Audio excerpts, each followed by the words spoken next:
لله رب العالمين والعاقبة للمتقين والصلاة والسلام على سيد المرسلين سيدنا ونبينا ومولانا محمد وعلى آله وأصحابه أجمعين. أما بعد، فقد قال الله تعالى في كلامه المجيد: أعوذ بالله من الشيطان الرجيم، بسم الله الرحمن الرحيم. واعبدوا الله ولا تشركوا به شيئا وبالوالدين إحسانا وبذي القربى واليتامى والمساكين والجار ذي القربى والجار الجنب والصاحب بالجنب وابن السبيل وما ملكت أيمانكم إن الله لا يحب من كان مختالا فخورا. صدق اللہ العظیم. معزز بزرگوں اور بھائیوں، اللہ بزرگ برتر کا لاکھ لاکھ شکر و احسان ہے. انہوں نے ہمیں اپنے حبیب پاک صلی اللہ علیہ وسلم کے بغیر اللہ سے لے کر انسانیت کو بانٹنے والی قوم میں شامل فرمایا ہے. رحمت للعالمین جناب محمد رسول اللہ صلی اللہ علیہ وسلم نے اپنی امتیازی شان اپنی اور اپنی امت کی ایک ہی جملے میں بیان فرمائے: انما انا قاسم واللہ یعطی. ہم بانٹنے والے ہیں، ہمیں اللہ دیتے ہیں. یہ صرف رسول اکرم صلی اللہ علیہ وسلم کی ذات کی حد تک نہیں ہے، قیامت تک اس امت کا وصف اللہ سے لینا اور بندوں کو بانٹنا. توحید بھی دنیا کو ملے گی تو اسی سے، رسالت کا پیغام ملے گا تو اسی سے، ہدایت کو بانٹا جائے گا تو یہیں سے. جب جب دکھی انسانیت کو جس چیز کی ضرورت پڑے گی وہ اسی قوم کے ذریعے سے پہنچائی جائے گی، اور ہمیشہ بانٹتے ہی رہیں، یہ ان کی طبعی فطرت ہو. اس لیے قرآن پاک نے خود ان کو بتلایا. جہاں یہ کہا کہ تم عبادت کرنے والے ہو، اللہ کے ساتھ کسی کو شریک نہیں کرتے، وہیں تمہارا ایک وصف ہے کہ تم والدین کے ساتھ حسن سلوک کرنے والے ہو. ایک صاحب بیچارے وردا آشرم کا کام کرتے تھے، وہ آئے تھے میرے پاس، کہنے لگے مولانا پورے شہر میں اکیلا مسلمان ہوں جو وردا آشرم کے کام میں شریک ہوں، لیکن مجھے بہت دکھ ہوتا ہے اس بات کا کہ وہاں کوئی مسلمان نظر نہیں آتا. ان کا بھائی، یہ قرآن پاک نے ہم سے کہا تھا کہ جو قوم شرک نہیں کرے گی وہ والدین کے ساتھ حسن سلوک کرے گی. یہ دونوں کا جوڑ ہے. جو قوم شرک نہیں کرے گی، اللہ ہی کو پوجے گی، وہ والدین کے ساتھ ضرور حسن سلوک کرے گی، انہیں وردا آشرم کے حوالے نہیں کرے گی. تو ہمیں اپنی توحید پر قائم رہنے دو. ہم جب تک اپنے دین پر قائم ہیں تب تک آپ کا رونا جاری رہے. جس دن ہم دین سے منحرف ہو گئے اس دن شاید آپ کی خوشی کا وقت ہو کہ ہمارے بڑے بوڑھے بھی آپ کو وردا آشرم میں نظر آنے لگے. تیسری بات فرمائی، صرف حسن سلوک فقط ماں باپ ہی کے ساتھ نہیں، وَبِذِي الْقُرْبَى رشتہ داروں کے ساتھ کی ہے، وَالْيَتَامَى وہ جن کے سر پر کسی کا ہاتھ نہیں ہے. یہ اللہ کی شان ہے. ایک کفالت کرنے والا باپ اٹھایا ہے تو پوری امت کو باپ کی ذمہ داری دی. والمساکین ہیں لیکن اپاہج ہیں، معذور ہیں، مجبور ہیں، نادار ہیں، مفلس ہیں، قلاش ہیں، فقیر ہیں، محتاج ہیں. ان کی ذمہ داری ہماری ہے. ہم اس کو اپنے اوپر بوجھ سمجھ کر نہیں بلکہ اپنے لیے سعادت سمجھ کر کہ اللہ نے ہمیں دینے والا بنایا ہے، چنا ہے، لینے والے موجود ہیں۔ وَالْجَارِ ذِي الْقُرْبَى، صرف اتنا ہی نہیں، رشتہ دار، ہم کسی رشتہ دار کے پاس چلے گئے، لیکن یہ بڑی تھوڑا سا ہمیں یاد رکھنے کا ہے، اور اس پر خاص طور سے ہم بیت المال والوں کو ذرا سی توجہ بھی دینی چاہیے۔ قرآن نے ایک لفظ استعمال کیا ہے وَالْجَارِ ذِي الْقُرْبَى، ہم جا رہے ہیں تقسیم کرنے کے لیے جس آدمی کے پاس وہ مومن ہے، مستحق ہے، اس کے پاس اس سے زیادہ مستحق ایک غیر مسلم رہتا ہے۔ ہم رمضان کا لے کر جا رہے ہیں، ہم عید کا سامان لے کر جا رہے ہیں، اب اس وقت میں سوال اٹھتا ہے کہ ہم کیا کریں۔ ایک طرف باؤنڈنگز ہیں ہمارے لیے کہ زکوٰۃ کا مال مومن کو پہنچانے سے ہی ادائیگی ہوگی، اور ہمارا جہاں تک مسئلہ ہے، ہم تو وکیل ہیں، ہمیں دوسرے نے اپنی زکوٰۃ پہنچائی ہے، ہمیں آگے پہنچانا ہے۔ ظاہر ہے کہ جب مستحق کو پہنچ جائے گی تب ادائیگی ہوگی، وکیل کو دینے سے ادائیگی نہیں ہوئی، ابھی تو اس کی ادائیگی باقی ہے، اس نے ہمیں دی ہے، ہمیں آگے پہنچانا ہے۔ اب ہم لے کر جاتے ہیں، وہاں تو پہنچا دیا ہم نے کیونکہ ہمارے پاس وہی امانت ہے، لیکن یہ پڑوس میں بھی ایک انسان رہتا ہے، یہ بھی مستحق ہے، ضرورت مند ہے، اس کے بھی بچے بھوکے ہیں، اس کے گھر میں بھی کپڑوں کی ضرورت ہے، اس کو بھی دوا کی ضرورت ہے۔ کیا ہم صرف اس طرح بانٹ کر فارغ ہو کر چلے جائیں گے؟ صرف فقط مومن کو دے کر گزر جائیں؟ قرآن کہہ رہا ہے آپ کی مومنانہ شان کا تقاضا، آپ جس نبی کے غلام ہیں اس نبی کی اقتداء اور اتباع کا تقاضا یہ ہے کہ پڑوسی محروم نہیں رہے گا۔ وَالْجَارِ الْجُنُبِ وَالصَّاحِبِ بِالْجَنبِ وَابْنِ السَّبِيلِ، جتنے مسافر ہیں وہ سب ہماری لیے نعمت ہیں کہ ہم ان کی مہمانی کر کے، جتنے ضرورت مند ہیں وہ اس لحاظ سے ہمارے لیے سب سے بڑی نعمت ہیں کہ ہم ان کی ضروریات کو پوری کر کے اپنے بہت سے گناہوں سے اللہ کے اترنے والے غضب کو دور کرتے ہیں اور اپنے اللہ کو راضی کر لیتے ہیں، اس کے غصے کو ٹھنڈا کر لیتے ہیں۔ الصدقۃ تطفئ غضب الرب، ذرا دیکھیے تو صحیح، آپ پوری جتنی بھی دھارمک گرنتھیں ہیں ان کو پڑھیے، اور پھر جناب محمد رسول اللہ صلی اللہ علیہ وسلم کا یہ ایک جملہ آپ یاد رکھیے کہ اللہ کے غصے کو اگر کوئی چیز ٹھنڈا کرتی ہے تو وہ صرف صدقہ ہے، وہ صرف غریب کو دے لینا ہے، غریب کی خوشیاں لے لینا ہے، اس کی تکلیف کو، اس کی ضرورت کو پورا کر دینا اور تکلیف کو دور کر دینا ہے۔ تو ہمیں یہ نعمت سے نوازا گیا ہے، اور اللہ کا شکر ہے کہ اس وقت یہ امت جس کو یہ کہا جاتا ہے کہ یہ پوری دنیا میں سب سے زیادہ بیکورڈ ہے، یہ کہا جاتا ہے کہ یہ دنیا میں سب سے زیادہ جہالت کی طرف جانے والی، آپ کے اس ملک میں باقاعدہ سروے کیے جاتے ہیں اور یہ بتایا جاتا ہے کہ سب سے زیادہ اگر کوئی بیکورڈ ہے تو آپ ہیں، یہ اتنا پلایا گیا ہے کہ اب ہم نے بھی اسے قبول کر لیا ہے کہ ہم بیکورڈ ہیں۔ لیکن کیا آپ کو یہ معلوم ہے کہ حکومتی سطح پر مشنریز کے لوگ یقیناً بہت ساری خدمتیں کر رہے ہیں، اس سے انکار نہیں، تنخواہیں لے کر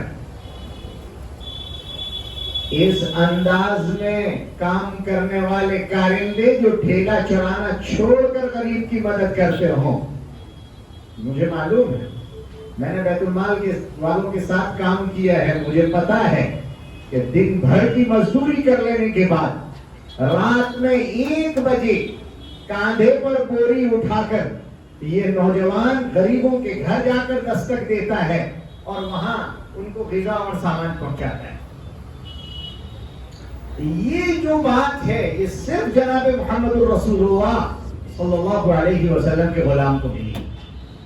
یہ وصف ہے ہمارا امتیازی. ہمارے پاس ایک روٹی ہے, اسی شہر کا واقعہ ہے. لاک ڈاؤن میں پوری دنیا نے ہمیں بدنام کرنے کی کوشش تو خوب کی, لیکن یہ مناظر پوری دنیا نے دیکھ لیے.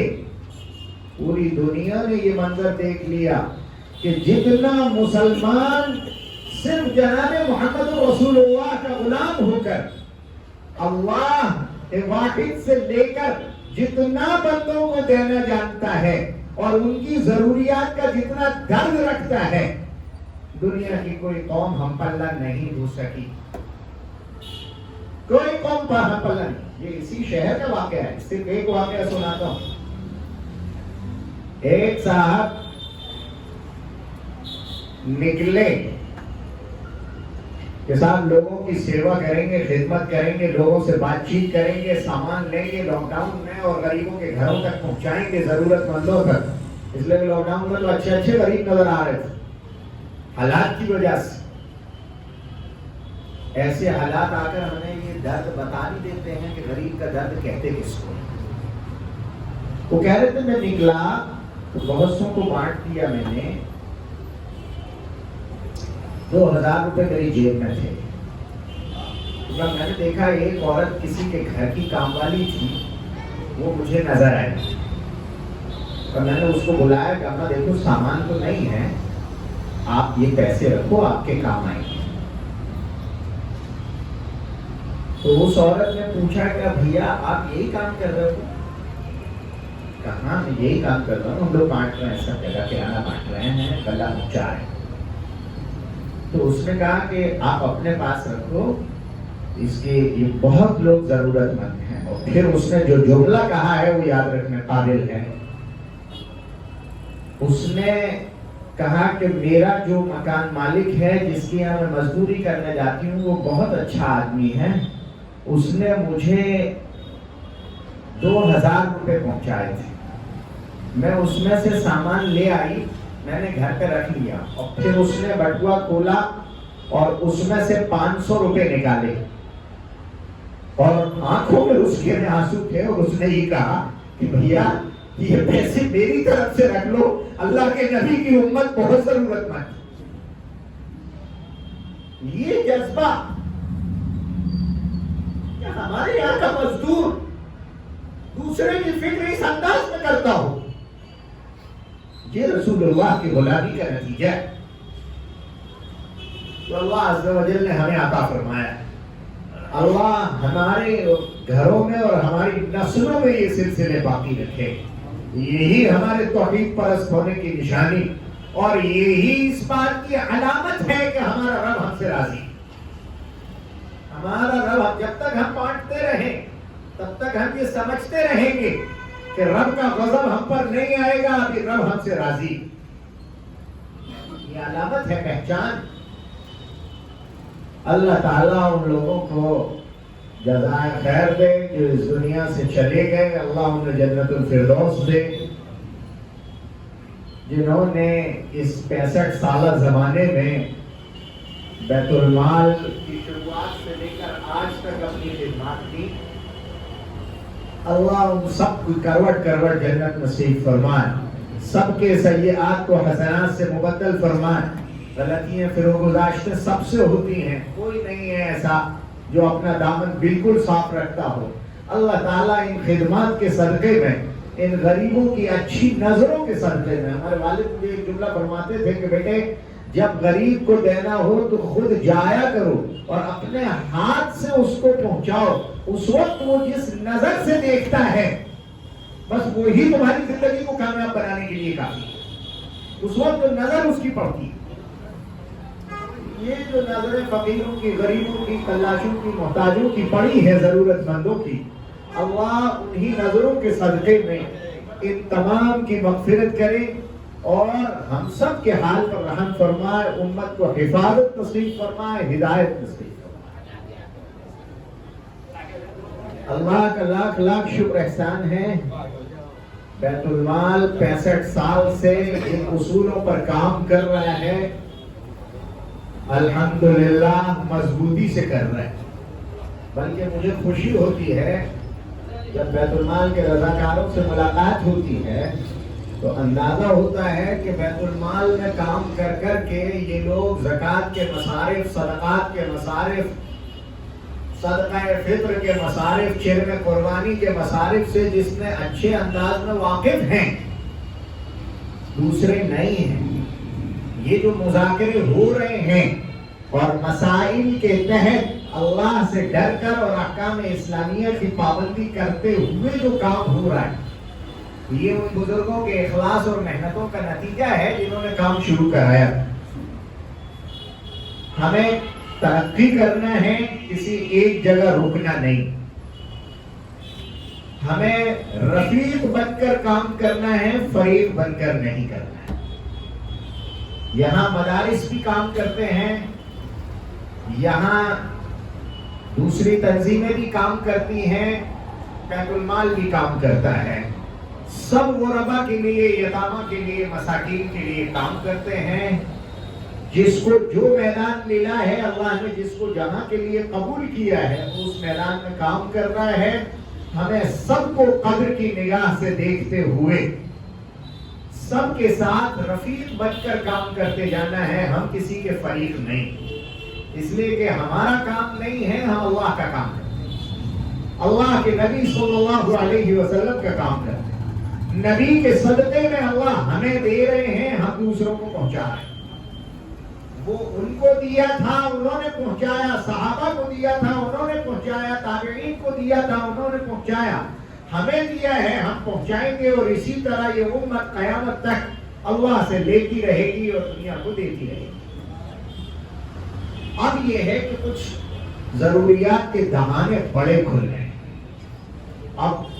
ابھی تک یہ تھا کہ صرف بیوائیں تھیں، یتیم تھے، مساکین تھے، ان کی ضروریات پوری ہوتی تھی اور کی جاتی تھی، الحمدللہ۔